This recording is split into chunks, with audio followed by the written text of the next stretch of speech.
Two are ready. You each will have 15 minutes, and the appellant may reserve up to 5. Thank you, Your Honor. May it please the court, Nichole. My name is Bill Miller. I'm here on behalf of Nichole Lingenfelter. This, as the court is probably aware, is the second time this particular matter has been before the Court of Appeals. The last time that was before the court ruled on Ms. Lingenfelter's motion to disqualify a magistrate in the case. The ruling sent the case back to the trial court. The trial court held a motion to disqualify the magistrate. That hearing was held. The trial court denied the motion to disqualify the magistrate. And there are 4 assignments of error in this particular case,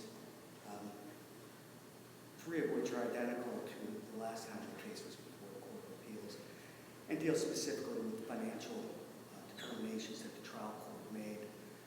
I think for our purposes today that the most important issue is the decision on the motion to disqualify, and I would ask that we would have 5 minutes reserved for rebuttal.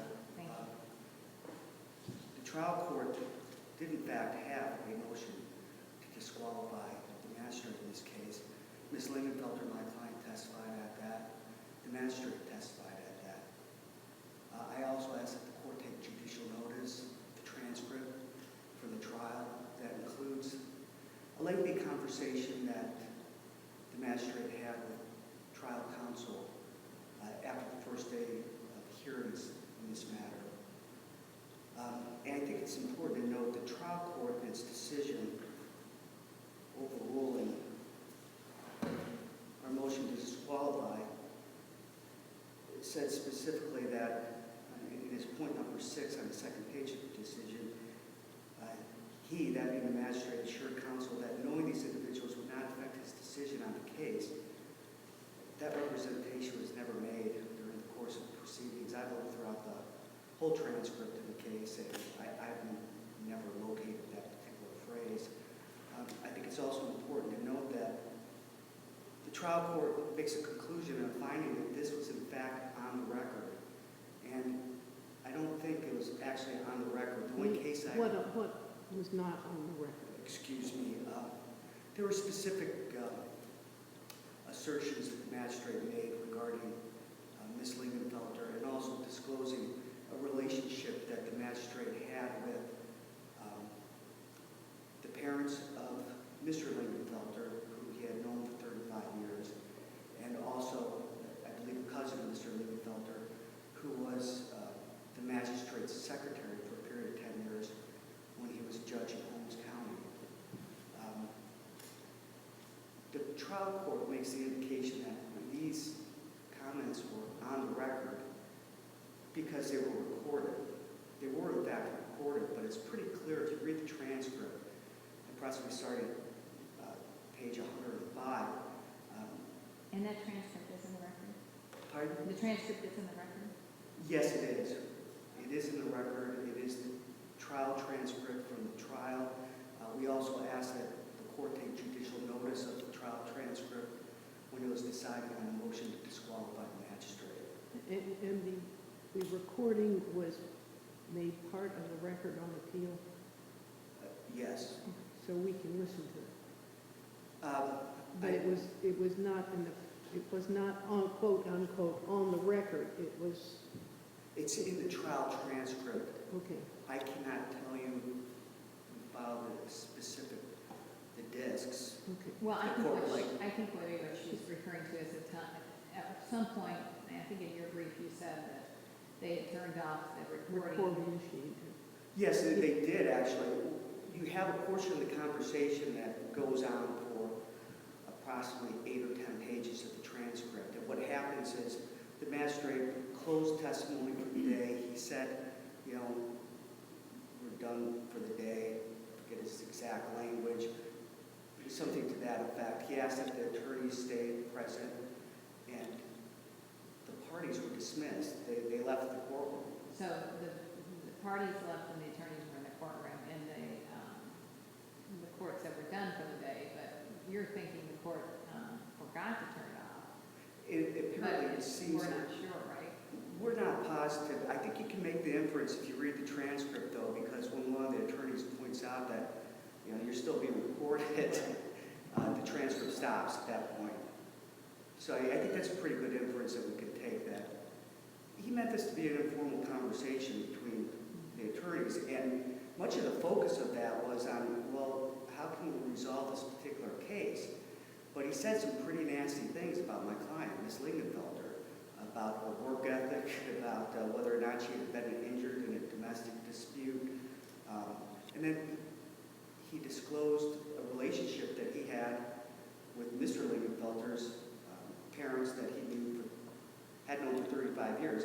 Now, the magistrate had an opportunity to testify at the motion to disqualify, and he said that he did know them, he had known them, but he didn't really have a personal connection with them, and that he knew his secretary, obviously, but didn't have much of a social relationship with her.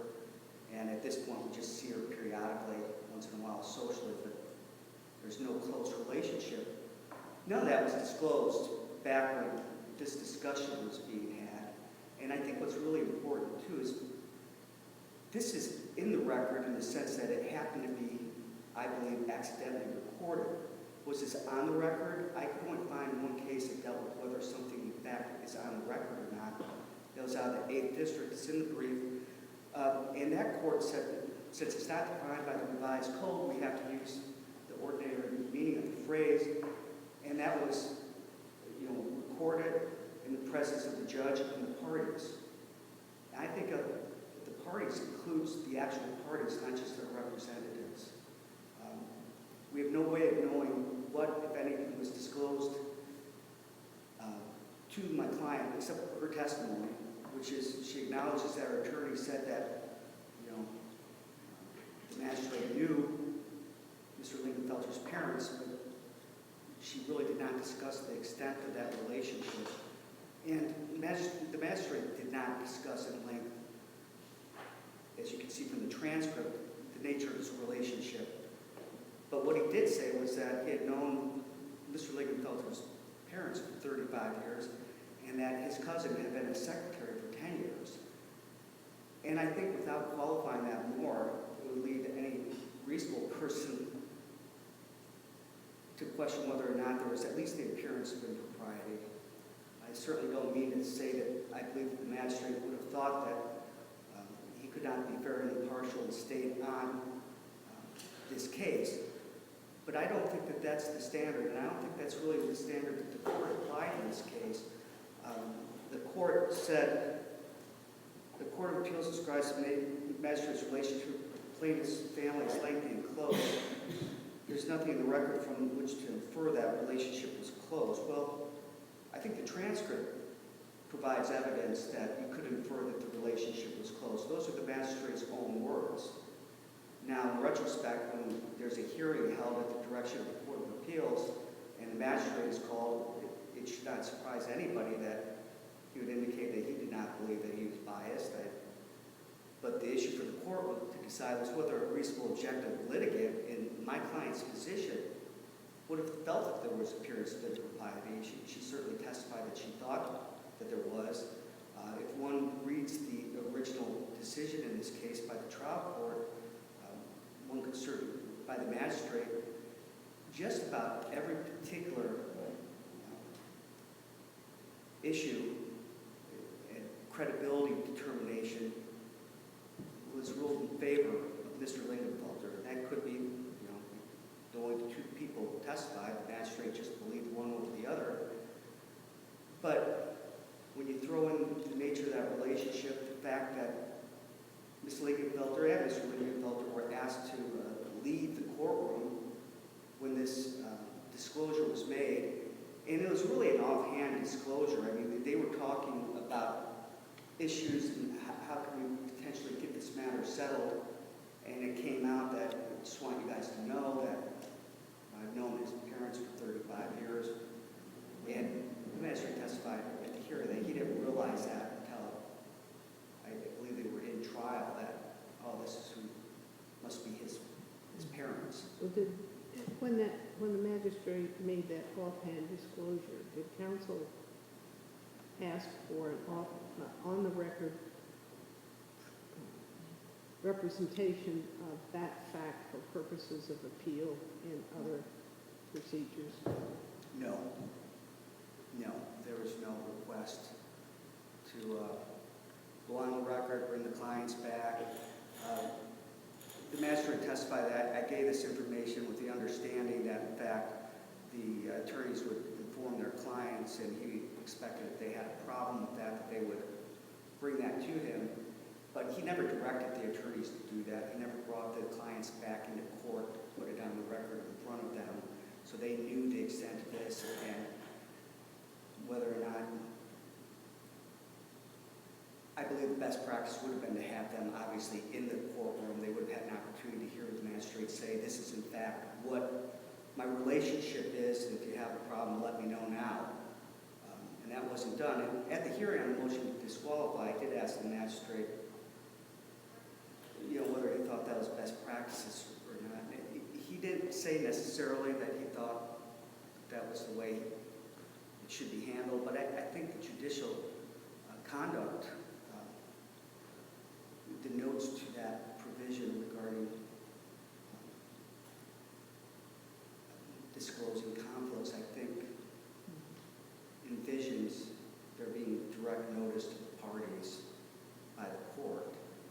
Counsel, you are in your rebuttal, so I need to answer your question, so if you want to say that. We would just simply submit that we believe that the trial court erred in not granting the motion to disclose. We're asking that the court send this back to the trial court and that this matter be remanded for the trial. Thank you.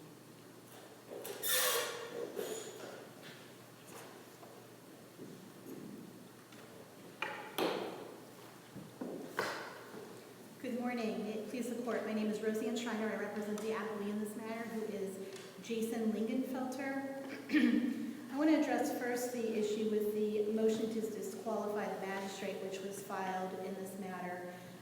As this court is aware, this matter was remanded previously, and the remand was because the trial court had refused to hold a hearing on whether to disqualify the magistrate.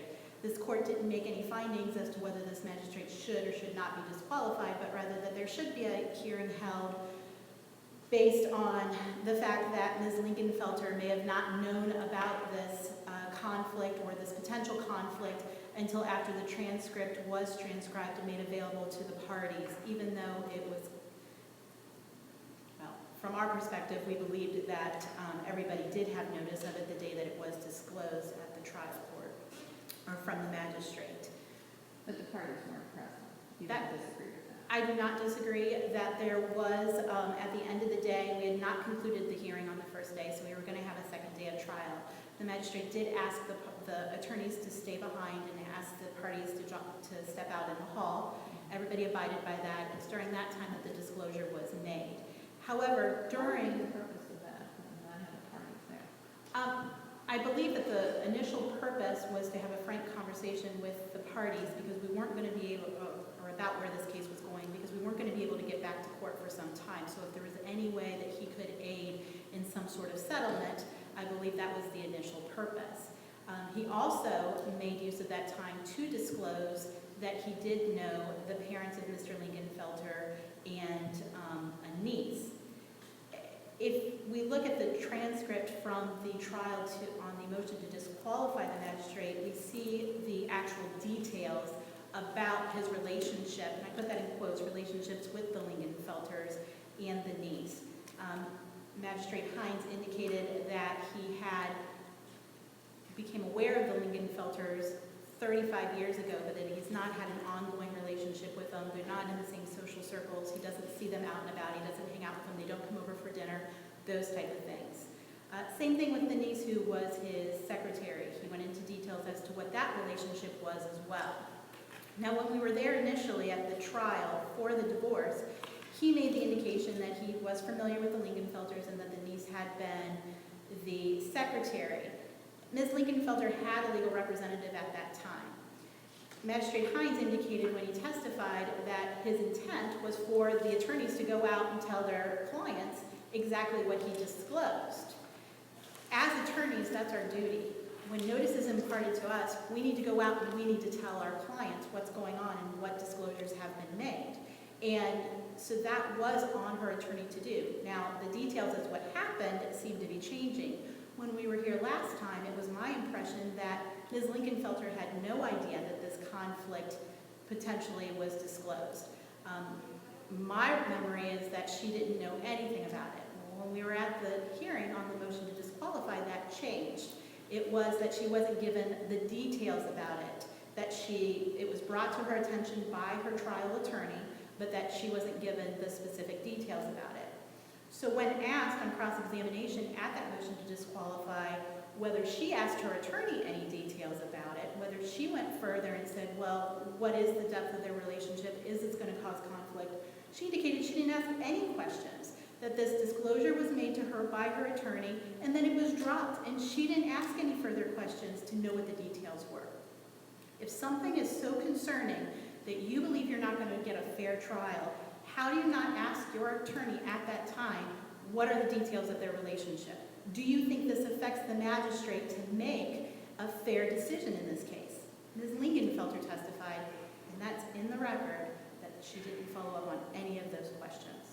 She also couldn't point to how exactly she was biased or the decision was biased based on the fact that he had a relationship, again putting that in quotes, with the Lingenfelters and had this prior knowledge of who these people were. She couldn't give that information. She said she was offended as to how he had referred to her and indicating that he thought she could work and that she hadn't tried hard enough to find a job, but that was the only thing she pointed towards. It's a little unusual for a magistrate to say, or a judge to say to somebody. I mean, his personal opinion, what relevance is that? I don't think that it was indicated as part of his personal opinion. I think that it was indicated, again, in hopes of trying to negotiate a settlement between the parties, that your client's asking for all these things, but this is my first issue with her. She hasn't hit the pavement. She hasn't gone out and gotten a job, and she's fully qualified to have a job, but she hasn't tried hard enough. If you look through the transcript, she only had one interview from February 2012 until that date of the final hearing. So that information was in front of him. Her testimony was in front of him, and he had some concerns and some problems with her lack of initiative of trying to get a job and trying to get that income. Well, that's my whole point. I mean, that comes in maybe into whether somebody's underemployed, what type of spousal support, amount of spousal support they should get, if I could talk. But to make those kind of comments during the pendency of a proceeding, I'm just not sure what the purpose of that is. Again, I think that exactly what you said is where he was coming from. Ms. Lingenfelter was asking for all of these things. He was indicating to her attorney, because of this, I'm going to have a problem giving her those things. And it There would be a way of saying that, wouldn't there? There would, and probably a more tactful way. Chastising somebody for not making efforts. Probably a more tactful way of doing it, but I don't think it changes the bottom line that there had been a disclosure, that notice to an attorney is notice to a client, and now we've found out through the motion to disqualify hearing that she did have notice that this conflict potentially existed, but she didn't follow up on it, and she didn't follow up with any questions on that. There was something in the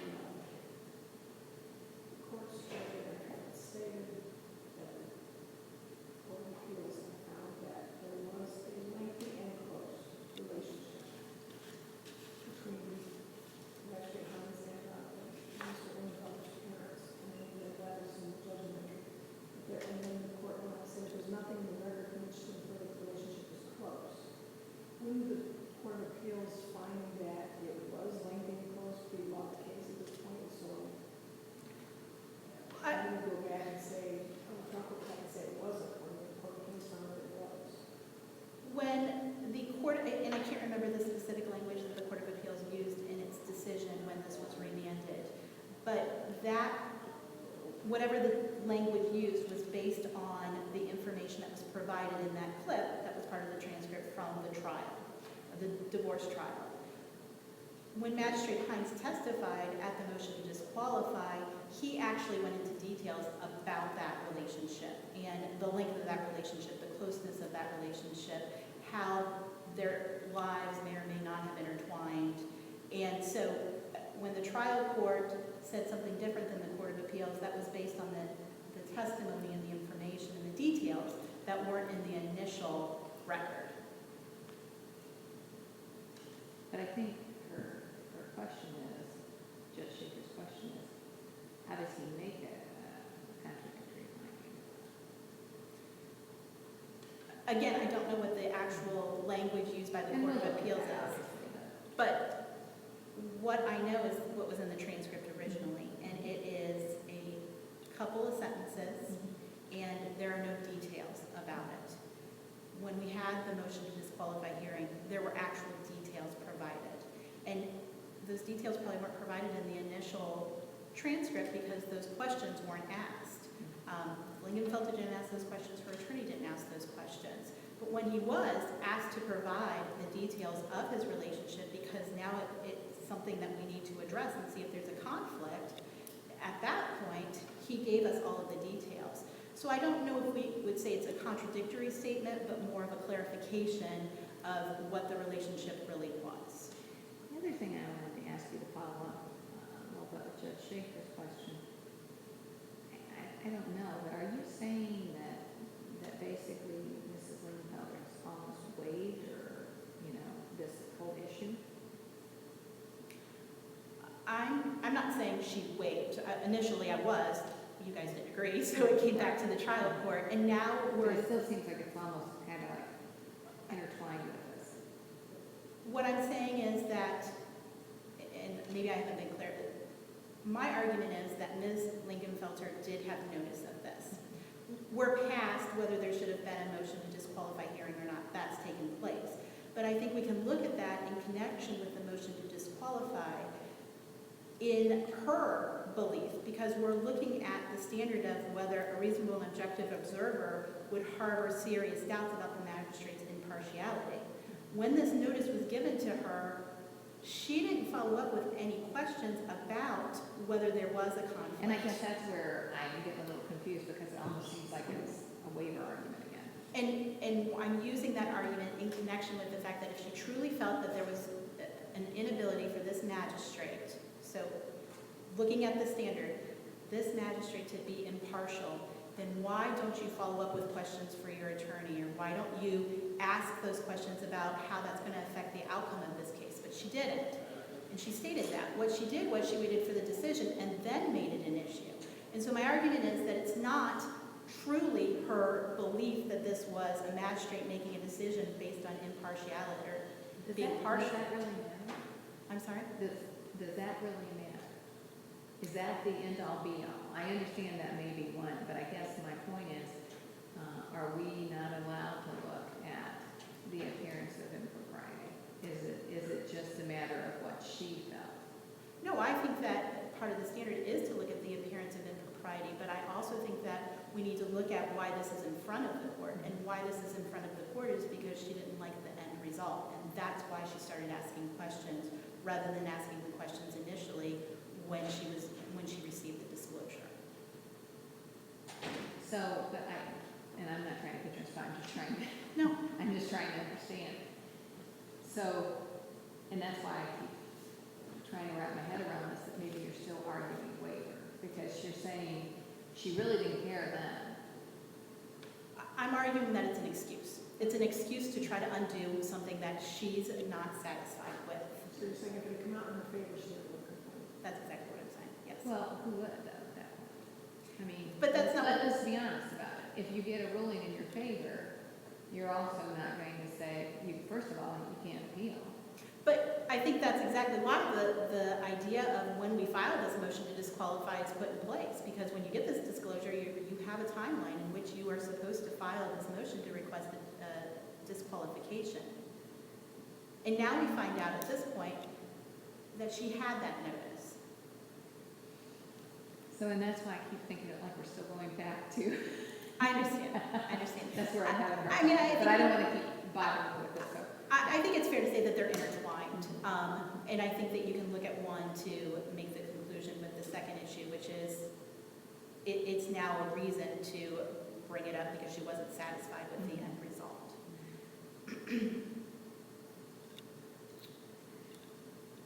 With regard to whether a reasonable and objective observer would be able to harbor serious doubts of the magistrate's impartiality, I think we've answered that question when we review the transcript from the motion to disqualify hearing. It's pretty clear in there that there was no impartiality from this magistrate, that he looked at the facts. I'm sorry, the partiality by this magistrate. He looked at the facts, he looked at the situation, he looked at what was in front of him and what the parties presented. There are arguments that she shouldn't have been imputed with $24,000 as her income. However, she indicated that that was what she had made the last time she worked in February of 2012. She hadn't had any interviews except one since then. She couldn't state what job applications she had placed. She had no idea where those were. She could only name one, which is also the place that she had the one interview. And she indicated that she had one interview and that was it for that entire time period. It was also indicated that the reason that she was no longer at that employment was because there had been money taken from that employer and used for personal purposes, and then there was a judgment issued against her.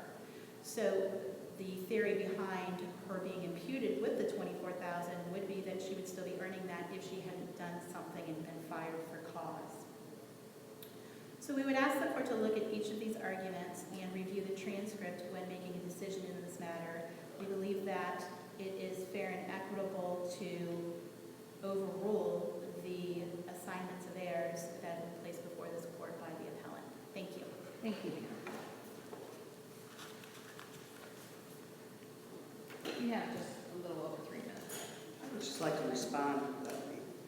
When taking a look at the motion to dismiss the magistrate, it appears that Mr. Lingenfelter's argument today before the court is that it's somehow the responsibility of Ms. Lingenfelter to enunciate that, hey, I have a problem with this magistrate, someone that has no legal training, they do have an attorney, and I think if you listen to the oral argument from our first go-around on this case, I specifically said there was nothing in the record to indicate that she had any knowledge of the relationship, if there was a relationship with the magistrate.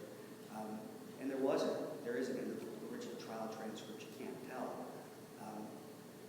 But it's the duty of the trial court to give notice to the parties, and it should be done on the record.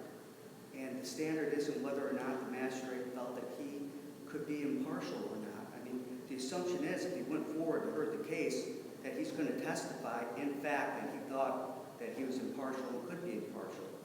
The issue for the reviewing court should have been, given the facts and circumstances of this particular case, and would a reasonable person in Ms. Lingenfelter's position feel like this magistrate could be unbiased and impartial in her particular case?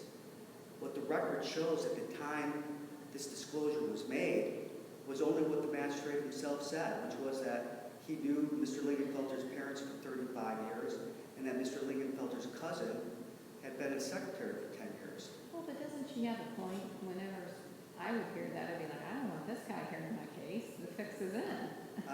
The only testimony we have is from Ms. Lingenfelter at the actual hearing, and she indicated that that wasn't disclosed to be the nature and substance of the relationship. She was told that the magistrate knew his parents. Well, but even that in and of itself, most people would be like, I don't want some judge hearing my case that knows my ex-husband or my separated husband's parents.